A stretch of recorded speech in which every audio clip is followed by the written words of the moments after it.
সম্মানিত ভিউয়ার্স, আসসালামু আলাইকুম ওয়া রাহমাতুল্লাহি ওয়া বারাকাতুহু। আশা করি সবাই আল্লাহর অশেষ রহমতে ভালো আছেন, সুস্থ আছেন।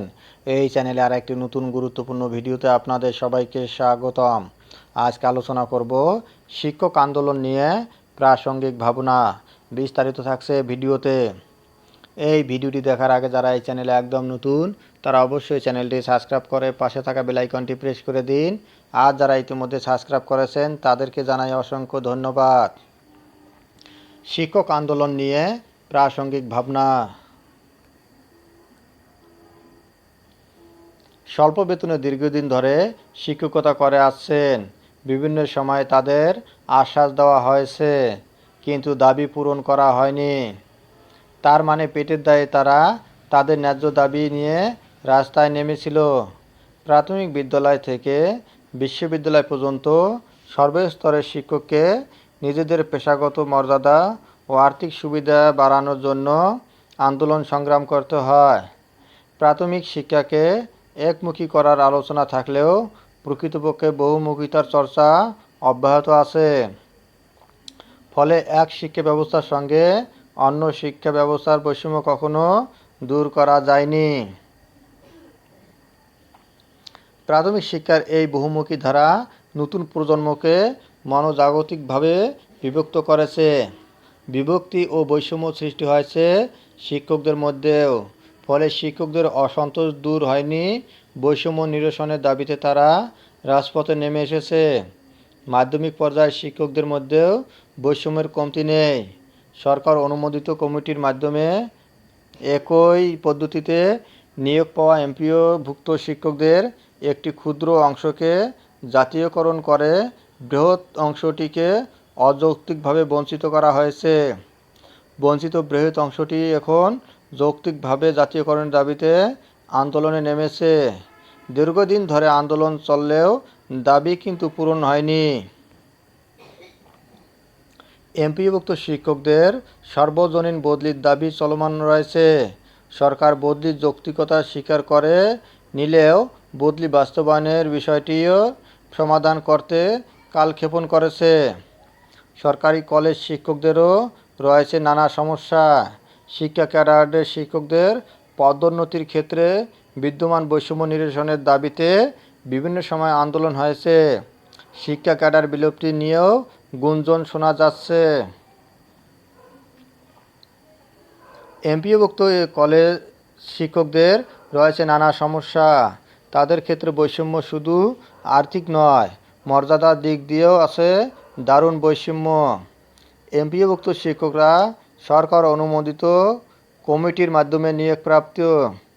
তারা জাতীয় বেতন স্কেলের অন্তর্ভুক্ত এবং শতভাগ বেতন ও অন্যান্য ভাতা সরকারি কোষাগার থেকেই পেয়ে থাকেন। অথচ যৌক্তিকভাবে তাদের বেসরকারি শিক্ষক বলা হয়। সরকারি আধা সরকারি কিংবা স্বায়ত্তশাসিত নয়, একেবারে বেসরকারি। এই বেসরকারি ট্যাগ লাগিয়ে তাদের সামাজিক মর্যাদা খর্ব করে রাখা হয়েছে।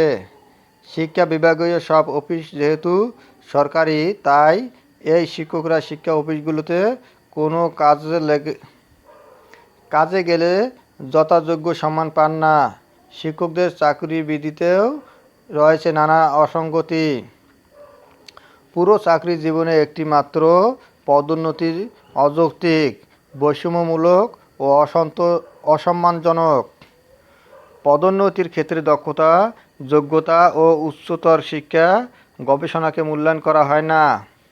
আনুপাতিক হারে পদোন্নতি শিক্ষাক্ষেত্রে একটি স্থবির অবস্থার সৃষ্টি করেছে। বাংলাদেশের আর্থ-সামাজিক বাস্তবতার